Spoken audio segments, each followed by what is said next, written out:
모든 사람들은 화평을 누리기 원합니다. 그래서 가족들과도 또 친구들과도 직장이나 교회에서도 모든 좋은 관계를 유지하고 싶어 합니다. 그러니까 우리들은 주변 사람들과 사랑하고 싶고 사랑받고 싶어 하는 겁니다. 근데 현실은 잘 그렇지가 않습니다. 사람들이 모이는 곳에는 늘 갈등이 있는데 가족들 사이에도 의견 충돌이나 감정 다툼이 있고, 또 캠퍼스와 직장에서는 동기나 선후배 관계나 또 경쟁 등으로 인해서 갈등이 있고, 또 교회에서도 함께 섬기면서 갈등이 있습니다. 그래서 어떤 사람들은 이런 사람들 있는 곳 갈 때마다 갈등이 있으니까 그것이 싫어가지고 마음 맞는 사람 몇 명만 만나고 대부분 집에서 혼자 지내는 사람들도 있습니다. 근데 또 집에 혼자 있어도 또 갈등이 일어나는데, 어떤 갈등이 일어나는가 하면 혼자 있는데 윗집에서 쿵쾅쿵쾅 거리는 층간소음으로 인해서 혼자 있는데도 마음에 분노가 일어나는 겁니다. 집에 혼자 있는데 평안을 누리지 못하는 겁니다. 그러니까 위층에서 발소리 나고 아이가 뛰는 소리가 들리고 또 물건이 찍찍 끄는 그러한 소리가 들려서 마음에는 분노가 일어나게 되어지고, 또 그 분노가 결국은 우리가 신문 같은 데 보면 층간소음으로 인해서 사람을 칼부림하거나 또 방화 사건까지 일어나는 그러한 경우가 있습니다. 그러한 사람들은 대부분 위층이 잘못해서, 상대방이 잘못해서 그러한 나의 평안을 깨뜨렸다, 이렇게 생각을 합니다. 하지만 우리가 잘 생각을 해보면 나의 평안은 내가 깨뜨린 걸 수도 있습니다. 내 안에 있는 이 분노, 화를 어떻게 할 줄 몰라서 결국은 깨뜨린 것일 수 있습니다. 그러니까 우리들은 내 마음속에 일어난 분노와 화를 어떻게 해결을 하느냐에 따라 이웃과의 화평을 깨뜨릴 수도 있고 또 깨뜨리지 않고 지켜낼 수도 있습니다. 오늘 첫 번째는 하나님과 화평을 누리자입니다. 우리들은 주변 사람들과 화평을 누리려고 참 많이 애를 쓰지만 하나님과 화평을 누리려고는 애를 쓰지 않습니다. 그래서 우리들은 가장 중요한 관계는 놓치고 눈에 보이는 사람들과의 관계에만 집중을 하다 보니 사람들과의 관계도 잘 되지가 않는데, 우리들이 가장 먼저 생각하고 회복되어야 할 관계가 무엇인가 하면 하나님과의 관계입니다. 오늘 보면 1절 말씀을 보면, 그러므로 우리가 믿음으로 의롭다 하심을 받았으니 우리 주 예수 그리스도로 말미암아 하나님과 화평을 누리자. 여기 화평을 누리자의 시제는 현재 시제를 쓰고 있습니다. 그래서 지금 이 순간에도 얼마든지 충분히 하나님과 화평을 누릴 수 있다라는 것을 말씀해 주고 있습니다. 그리고 이 말은 동시에 과거에는 하나님과 사람 사이의 화평을 누릴 수 없는 관계였다라는 것도 말씀을 해주고 있는 건데, 왜냐하면 죄 때문에 하나님과 사람 사이에는 관계가 끊어져 있었기 때문입니다. 그래서 하나님과 사람은 죄 때문에 원수 관계였고 적대적인 그러한 관계라서 사람은 하나님께 등 돌리고 있고 대화는 단절되어 있었습니다. 근데 오늘 본문 말씀에는 우리 주 예수 그리스도로 말미암아 그 적대적인 관계, 원수였던 그 관계가 완전히 해결되었기 때문에 지금 하나님과 화평을 누릴 수 있게 되었다, 이렇게 말씀을 해주고 있는 것을 볼 수 있습니다. 그리고 예수님께서 이루신 이 화평의 복을 누가 받아 누리는가 하면 예수님 믿는 우리들이 받아 누리는데, 1절을 다시 보면 우리가 믿음으로 의롭다 하심을 받았으니 이렇게 말씀을 하고 있습니다. 그러니까 여기 의롭다 하심을 받았으니는 시제가 과거에 수동태를 쓰고 있습니다. 그러니까 하나님께서, 예수님께서 사람을 구원하기 위해서 하신 그 모든 구원의 일들과 또 말씀들을 믿는 자들에게 의롭다 이렇게 칭하여 주신다는 것을 말씀해 주고 있습니다. 그래서 이 칭의는 하나님께서 예수님 믿는 자들에게 법정적으로 선언한 그러한 것이고, 이것은 단번에 이루어진 그러한 일이라고 말할 수 있습니다. 결국 오늘 본문 1절과 2절 말씀은 예수님 믿는 우리들, 하나님께서 의롭다라고 칭함받는 우리들이 받는 복이 무엇인가, 이것에 대해서 세 가지 복을 말씀해 주고 있는데, 그 첫 번째가 하나님과의 화평입니다. 그러니까 하나님과 화평을 누린다는 말은 하나님과 끊어졌던 그 관계가 회복되어졌다라는 말이고, 결국 회복되어졌다는 것은 하나님과 대화를 하기 시작하게 되어졌다라는 것을 말해주는 겁니다. 그러니까 이제부터 우리는 법적으로 하나님의 자녀로 입양이 되어졌고, 하나님은 우리의 아버지가 되기 때문에 이 관계는 절대 변하지 않습니다. 그래서 우리는 자녀로서 하나님 아버지에게 무엇이든지 물을 수가 있게 되어졌고, 또 하나님 아버지께서는 아버지로서 자녀에게 결국 우리에게 대답을 해 주시게 된 겁니다. 결국 하나님과 화평을 누리게 되어졌다는 것은 하나님과 결국 대화를 할 수 있게 됐다, 하나님께 얼마든지 나아갈 수 있게 되어졌다, 이렇게 말할 수 있는데, 그 두 번째는 예배의 은혜라는 것입니다. 2절 말씀을 보면 또한 그로 말미암아 우리가 믿음으로 서 있는 이 은혜에 들어감을 얻었으며, 여기에 우리가 믿음으로 서 있는 이 은혜는 구약시대로 말하면 성전의 이 지성소를 말한다라고 말할 수 있는데, 구약시대의 지성소는 대제사장이 1년에 딱 한 번만 들어갈 수 있는 장소가 지성소입니다. 그런데 우리들은 이제 예배 때마다 들어갈 수 있게 되었는데, 우리들이 어떤 자격이 있어서 그런 것이 아니라 그로 말미암아, 오늘 본문에는 그로 말미암아, 다시 말해 예수님께서 우리를 데리고 들어갔기 때문에, 그러니까 마치 천국 안에 예수님께서 우리를 데리고 들어가 주셨기 때문에 우리가 그곳에 있을 수 있다라는 것을 말씀해 주고 있습니다. 결국 이 말은 우리가 지금 이렇게 함께 모여서 예배 드릴 수 있다라는 그 자체가 복이다라고 말을 해 주고 있는 것입니다. 그런데 우리들이 이러한 복을 받은, 예배를 드리고 지성소까지 들어갈 수 있는 이러한 복을 받은 우리들이 죄를 짓고 불순종하면 어떻게 되는가 하면, 결국 예배 드리는 이 자체, 여기에 모여서 하나님 앞에 예배 드리는 이 자체가 힘들어집니다. 예배의 자리에 나오는 것이 힘들어지게 되어집니다. 그럼에도 우리들이 믿음으로 담대하게 예배의 자리, 이 자리만큼은 지켜야 하는데, 왜냐하면 예배를 통해 재씻음을 받고 예배를 통해 다시 순종할 그러한 힘을 얻기 때문입니다. 그러니까 예배를 통해 우리의 영혼이 다시 살아날 수 있기 때문에, 결국 이 예배의 자리, 어떻게든 우리가 죄를 짓고 불순종하더라도 결국 담대하게 결국 이 예배의 자리에 나와야 하는 겁니다. 담대하게 십자가 보혈의 피를 의지해서 하나님 앞에 나아가야 합니다. 그래야지 재신심도 받을 수 있고 다시 회복될 수 있는 겁니다. 그런데 문제는 우리가 죄를 짓고 불순종하면 이 자리에 나오는 것이 힘이 드니까, 또 이 자리에 나와서 막 간구해도 잘 하나님이 보이지 않으니까 어떻게 행동을 하냐 하면, 우리는 행위로 결국 교회에서 무언가 열심히 섬겨서 내가 가지고 있는 이 죄, 내가 지었던 그 죄, 그리고 불순종했던 거, 이거를 덮으려고 합니다. 그러니까 우리가 뭔가를 열심히 섬기는 거 좋은 건데, 그런데 죄를 짓고 불순종하고 난 뒤에 하나님 앞에 나와 예배도 잘 안 되니까 그냥 다른 걸로, 행위로 그걸 하려고 할 때 우리는 죄를 덮고, 그걸로 죄를 덮고, 그걸로 불순종을 덮으려고 하는데, 그러면 죄와 직면하지 못하고 불순종과 직면하지 못합니다. 열심히 섬긴 걸로 스스로 대가 다 치렀다, 이렇게 생각할 수 있습니다. 그러니까 이것이 무엇인가 하면, 은혜로 우리는 틀림없이 구원을 받았는데 행위로 결국은 구원을 이루려고 하는 것과 같다라고 말할 수 있는데, 우리가 죄를 짓고, 그러니까 열심히 믿으려고 해도 연약해서 넘어질 수 있습니다. 죄를 짓고 또 불순종할 수 있습니다. 그런데 죄와 불순종은 오직 은혜로만 용서를 받을 수 있습니다.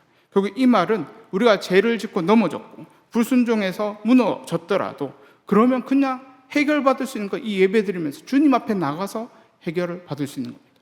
주님 앞에 엎드려도 용서해 주지 않으면 계속 주님 앞에 엎드리는 거 말고는 방법이 없는 겁니다. 그러니까 주님께서 용서해 주실 때까지, 결국 주님께서 회복시켜 주실 때까지 엎드리는 겁니다. 엎드리면 은혜가 있습니다. 엎드리면 영광이 있는 겁니다. 그래서 세 번째 칭의의 복, 결국 예수님 믿는 복이 무엇인가 하면 예배의 영광입니다. 2절 중반절을 보면 하나님의 영광을 바라고 즐거워하느니라. 여기에 바라고가 원어에는 엘피스라는 단어를 쓰는데 4절과 5절에는 소망이라는 단어를 엘피스라는 단어를 씁니다. 그래서 하나님의 영광을 소망한다, 이 말은 천국을 소망한다라고 해석할 수 있는데, 예배 가운데 그 천국의 영광이 임한다라고 말할 수가 있습니다. 그리고 거기에 즐거움이 있다라는 것을 말해주고 있는 겁니다. 그러니까 우리가 아무리 재용서 받으려고 불순종해서 어떻게든 그 문제를 해결하려고 해도 안 될 때, 근데 주님 앞에 엎드렸는데 그 문제가 예배드리면서 해결되어질 때 그 가운데 막혀있는 것이 열리면서 마치 천국의 영광이 임한 것처럼 그 은혜를 경험할 수 있다라는 것을 오늘 본문에는 말씀을 해주고 있습니다. 결국 하나님께 칭의받고 하나님과 화평을 누리게 되면 가장 먼저 무엇이 달라지는가 하면 예배가 달라집니다.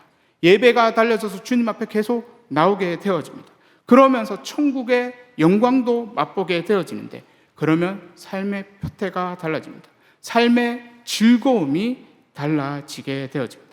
이전까지는 그냥 세상의 영광과 즐거움 위에 그렇게 살았다면, 그것을 표대로 보고 살았다면, 이제는 천국의 영광이 삶의 표대가 되고 즐거움이 되는 것입니다. 그래서 그 삶의 표대와 즐거움이 달라지면 결국 사는 방식도 달라질 수밖에 없다라는 것입니다. 오늘 두 번째는 환난 중에도 하나님과 화평을 누리자라는 것입니다. 환난 중에도 하나님과 화평을 누리자라는 겁니다. 우리들이 하나님과의 관계가 좋으면 예배 드리는 것도 너무 좋고 섬기는 것도 너무 좋습니다. 그런데 갑자기 예상치 못한 환난, 자신이 예상치 못한 어려움이 딱 찾아오게 되어지면 지금까지 받았던 모든 은혜가 한순간 순식간에 사라진 것처럼 그렇게 느껴지게 되는데, 예배를 드려도 너무 힘이 들고 기도조차 나오지 않을 때가 있습니다. 그래서 우리들은 환난을 별로 좋아하지 않습니다. 그런데 오늘 본문 말씀에는 환난 중에도 즐거워하나니 이렇게 말씀을 하고 있습니다. 3절 말씀을 보면 다만 이뿐 아니라 우리가 환난 중에도 즐거워하나니, 이 3절 말씀은 사도 바울이 썼기에 결국 이 말은 사도 바울만 할 수 있는 말이다, 이렇게 느껴질 수도 있습니다. 하지만 사도 바울은 어떻게 쓰고 있냐면 우리가 환난 중에 즐거워하나니 이렇게 말씀하고 있습니다.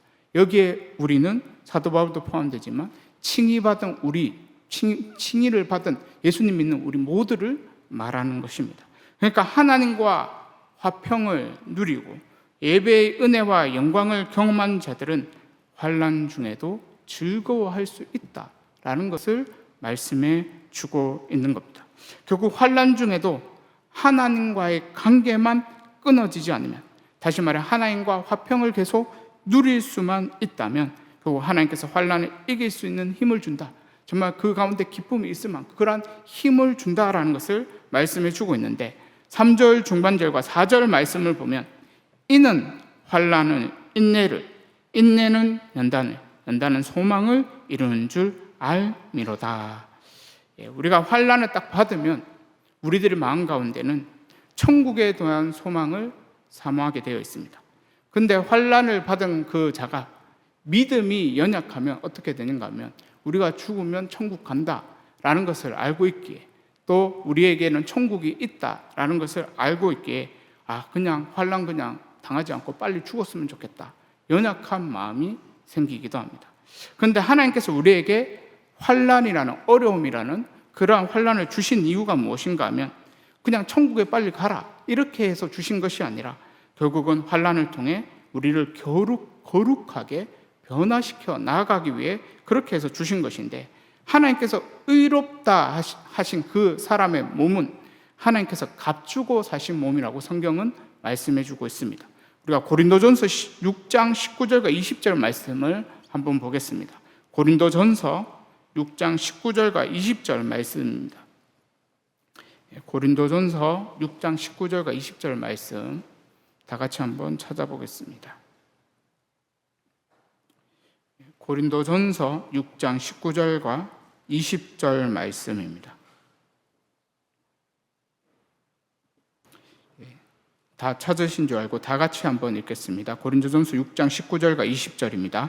너희 몸은 너희가 하나님께로부터 받은 바 너희 가운데 계신 성령의 전인 줄 알지 못하느냐. 너희는 너희 자신의 것이 아니라 값으로 산 것이 되었으니 그런즉 너희 몸으로 하나님께 영광을 돌리라. 아멘. 그러니까 내 몸은 나의 것이 아니라 하나님의 것이라고 말씀하고 있습니다. 그래서 내가 내 몸의 주인이 아니기 때문에 이제 내가 나를 증명할 필요는 없습니다. 그러니까 너의 몸을 하나님께 영광을 돌리라.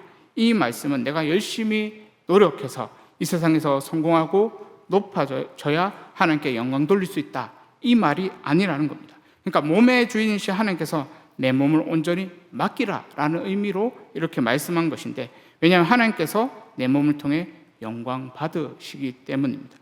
그래서 만약 예수님을 믿어도 내 몸의 주인이 여전히 나라고 생각을 하고 산다면 늘 나의 부족한 것과 싸웁니다.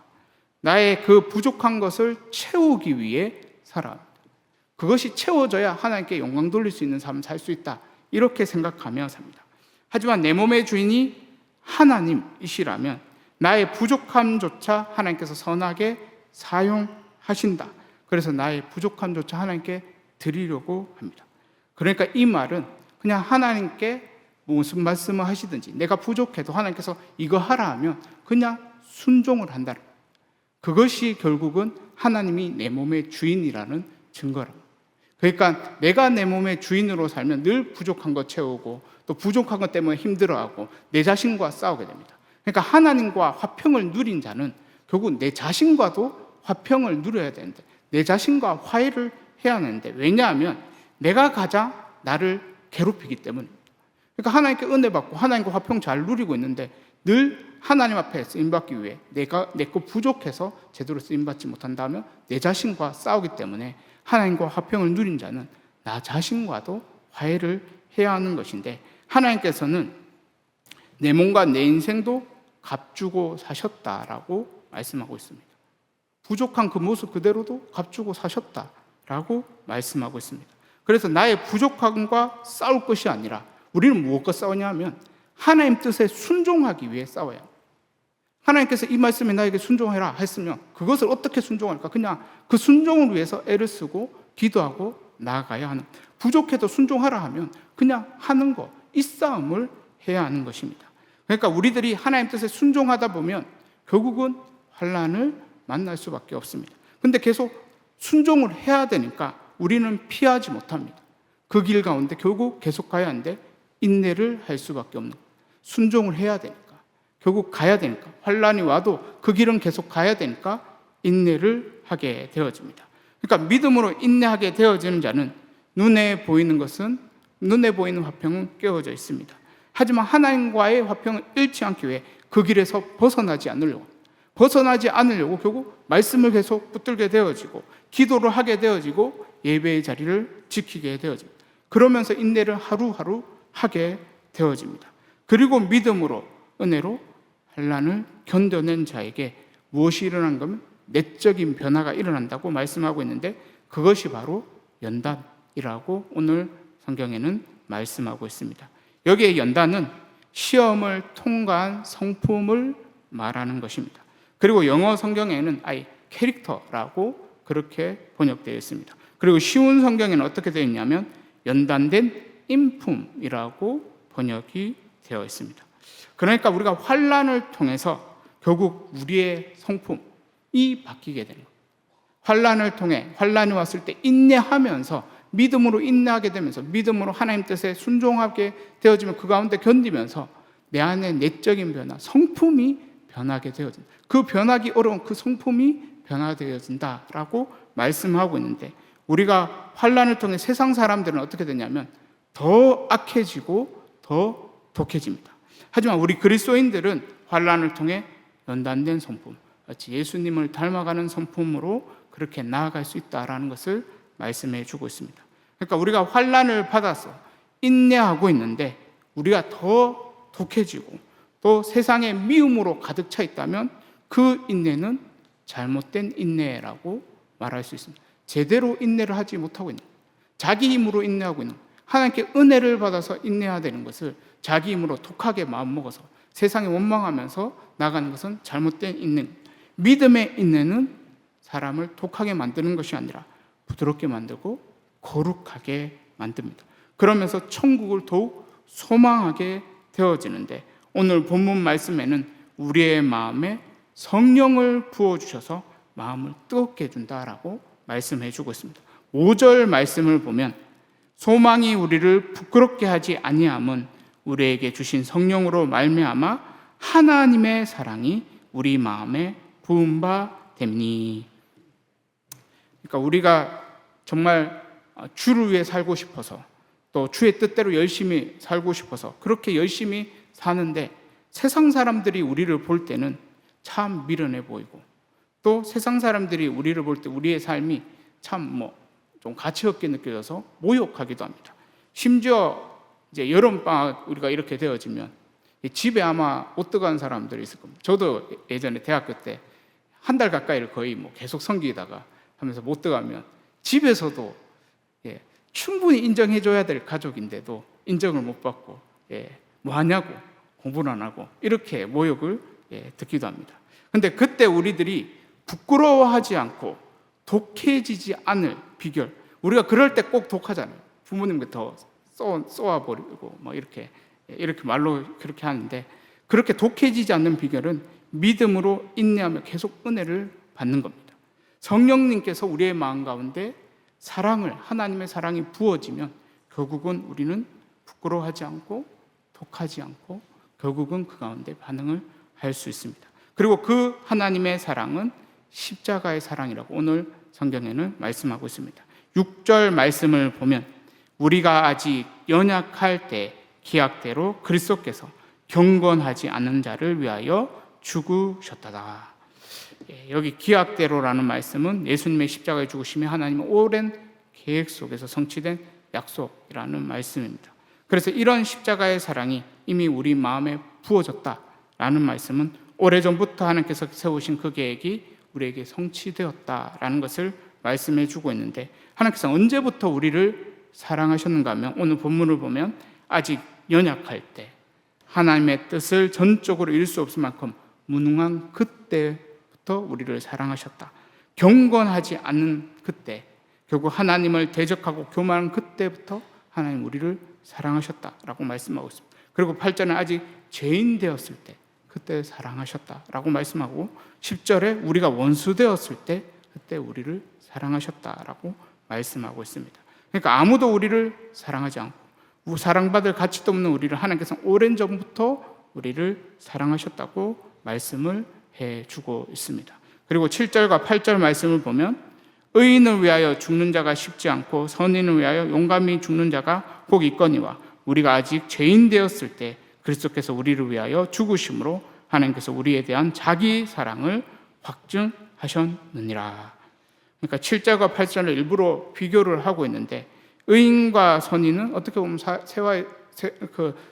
사회에서 결국은 꼭 필요한 사람들이라고 말할 수 있습니다. 그런데 이렇게 좋은 사람을 위해서도 대신 죽는 사람이 이 세상에 거의 없습니다. 여기에 7절을 보면 그렇게 말하고 있습니다.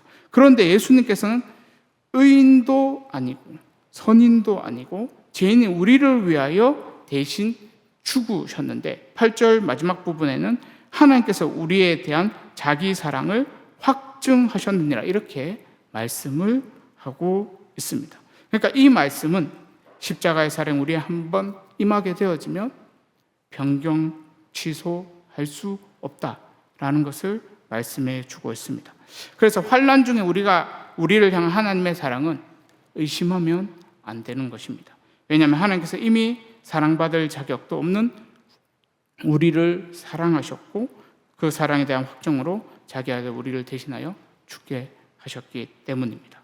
그래서 우리는 환난 중에 하나님의 사랑을 의심하지 말고 오히려 하나님을 더 신뢰하고 붙들어야 합니다. 그래야 우리는 바뀔 수 있습니다. 그러니까 우리가 환난 당할 그때에 하나님을 이제 신뢰하지 않게 되어지면 하나님께서 원하시는 대로 우리가 바뀌지 않는 거예요. 그래서 더 우리에게는 힘든 일이 생길 수 있어요. 그러니까 이왕 한번 환난 받을 거, 그러면 하나님을 더 신뢰하고 주님을 더 붙들게 되어지면 하나님의 목적한 대로 결국 우리는 거룩하게 바뀌게 되어지고, 그럼 또 환난을 당할 때는 이제 우리는 믿음이 더 커져서 결국 그 환난을 견뎌내면서 오히려 진짜 오늘 본문에서 말하는 환난 중에도 즐거워한다, 이 말, 정말 환난을 당할 때 하나님께서 뭔가 더 큰 것들을 하겠구나. 그래서 우리는 먼저 기뻐하면서 그 환난을 견뎌낼 수 있습니다. 근데 우리가 환난을 계속 피하면 결국은 계속 동일한 곳에서 있기에 결국 환난 받는 것을 싫어하게 됩니다. 하지만 환난 받을 때 그냥 믿음을 계속 받으면서 나아가면 우리의 믿음, 그리고 거룩하게 연단되어지면서 성화되어지면서 그 다음 또 환난 받을 때는 우리는 기쁨으로 나갈 수 있게 되어집니다. 그러니까 환난에도 하나님의 선한 뜻이 숨겨져 있습니다. 그래서 환난 중에 하나님과의 관계만 끊어지지 않으면 우리는 얼마든지 인내하게 되어지고 연단되어지며 소망 가운데 나아가면서 기뻐할 수 있는 것입니다. 오늘 세 번째는 인생의 마지막까지 하나님과 화평을 누리자입니다. 인생의 마지막까지 하나님과 화평을 누리자입니다. 우리가 구원을 받았다라는 말은 과거, 현재, 미래 모두 다 구원을 받았다라는 말입니다. 그러니까 과거의 구원은 오늘 본문에서 이야기하면 의롭다 칭함받은 칭의를 말하는 겁니다. 그러니까 죄의 형벌로부터 구원받은 것, 단번에 즉시에 구원받은 것, 이것이 과거의 구원을 받았다라는 것을 말해줍니다. 그리고 현재의 구원은 무엇을 말하는가 하면 성화를 말하는 것입니다. 그러니까 죄의 세력으로부터의 구원을 말하는 것인데 점진적으로 이루어지는 것을 말하는 것입니다.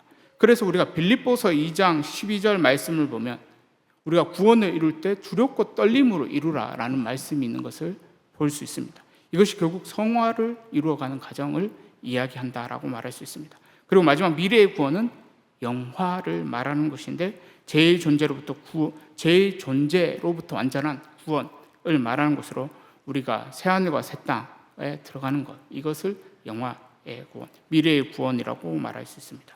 그런데 이 모든 구원은 결국 내가 이루는 것이 아니라 결국 우리를 의롭다 칭하여 주신 하나님께서 영화에까지 이르게 하시는데, 오늘 본문 9절과 10절 말씀을 보면 그러면 이제 우리가 그 피로 말미암아 의롭다 하심을 받았으니 더욱 그로 말미암아 진노하심에서 구원을 받을 것이니 곧 우리가 원수 되었을 때 그의 아들의 죽으심으로 말미암아 하나님과 화목하게 되셨은즉 화목하게 된 자로서는 더욱 그의 살아나심으로 말미암아 구원을 받을 것이니라. 여기에 9절에도 구원을 받을 것이니, 그리고 10절에도 구원을 받을 것이니라 이렇게 반복하고 있는데 이 두 가지 다 모두 미래 시제를 쓰고 있습니다. 그래서 누가 미래의 구원을 받는가 하면 9절에는 그의 피로 말미암아 의롭다 하심을 받은 자들이라고 말씀하고 있고, 10절에는 그의 아들의 죽으심으로 말미암아 하나님과 화목된 자들이라고 말하고 있는데 결국 똑같은 이야기입니다. 그러니까 칭의 받은 자들, 하나님과 화평을 누리게 된 그 자들이 결국 미래에는 구원을 받을 것이다 라는 것을 말씀해 주고 있습니다. 그러면서 더욱이라는 단어를 연속해서 말하고 있습니다. 그러니까 9절에도 더욱, 10절에도 더욱이라는 말을 쓰고 있는데 이 더욱은 당연히로 바꿀 수 있습니다. 이 말은 결국은 미래에 구원받는 것이 어렵다 이 말이 아니라 당연히 구원을 받는다. 칭의를 받은 자, 하나님께 칭의받은 자, 의롭다 칭함 받은 자는 당연히 결국은 구원을 받을 것이다. 영화의 단계까지 이르게 될 것이다 라는 것을 말씀해 주고 있습니다. 그러니까 9절과 10절을 다시 정리하면 우리가 그의 피로 말미암아 의롭다 하심을 받았다면 더욱 당연히 그로 말미암아 진노하심에서 구원을 받을 것이다 라고 말씀하고 있고, 또 우리가 원수 되었을 때 그의 아들의 죽으심으로 말미암아 하나님과 화목하게 되었다면 더욱 결국 당연히 그의 살아나심으로 말미암아 구원을 받을 것이다 이렇게 말씀을 해주고 있습니다. 그래서 9절과 10절 말씀은 결국 칭의 받은 자는 결국 미래에 대한 구원에 대한 확신을 이렇게 말씀으로 해주고 있는 것을 볼 수 있습니다. 결국 2000년 전에 십자가에 일어났던 그 사건이 내 인생의 사건이 되었다면, 다시 말해 예수님 믿고 의롭다 칭함을 받았다면 더욱 당연히 우리의 현재와 미래의 구원은 확실히 이루어질 거다라는 것을 말씀을 해주고 있습니다. 그러면서 11절에는 하나님 안에서 즐거워하라 이렇게 말씀하고 있습니다. 11절 말씀을 보면 그뿐 아니라 이제 우리가 화목하게 하신 우리 주 예수 그리스도로 말미암아 하나님 안에서 또한 즐거워하느니라. 11절에 즐거워하느니라 이렇게 되어 있는데, 오늘 본문에는 3번이나 이 11절도 마찬가지지만 앞에 2번 더 똑같이 즐거워한다라는 말씀이 되어 있었습니다. 2절에 하나님의 영광을 바라고 즐거워하느니라, 3절에 환난 중에도 즐거워하느니라 이렇게 되어 있습니다. 그러니까 신앙생활에는 즐거움, 그러니까 기쁨이 있습니다. 환난 중에도 기쁨이 있다라는 겁니다. 그런데 우리의 신앙생활 가운데 기쁨이 전혀 없다면, 의무적으로 하고 있고 끌려다니고 있고 그렇게 하고 있다면 무언가 잘못된 겁니다. 무엇이 잘못된가 하면 하나님과의 관계가 잘못되어 있다라는 겁니다. 하나님과의 관계 가운데 화평을 누리지 못하기에 기쁨도 없는 겁니다.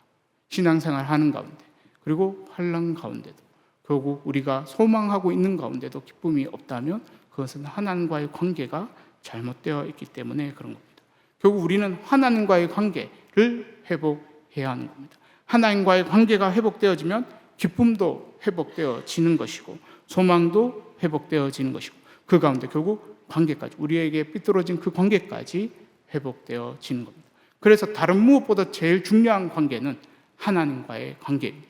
우리가 뭔가 풀리지 않고 뭔가 이렇게 답답하게 막혀 있다면 그것은 하나님과의 관계가 삐뚤어져 있기 때문입니다.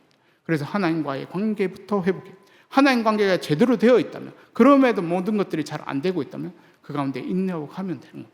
그래서 하나님과의 관계를 점검하고 그 가운데 하나님과의 관계 가운데 화평을 누린다면 그 길은 잘 가고 있는 거라고 오늘 본문에는 말씀하고 있습니다. 사랑하는 주의 청년 여러분, 다른 무엇보다 하나님과 우리들이 화평을 누릴 수 있기를 바랍니다. 예수 그리스도로 말미암아 하나님과 화평을 누릴 수 있기를 바랍니다. 그래서 신앙생활 하는 가운데도 기뻐하시고 또 그 가운데 천국을 소망하면서 정말 환난 가운데도 즐거워할 수 있는 그러한 주의 청년들 다 될 수 있기를 간절히 소망합니다. 제가 기도하도록 하겠습니다.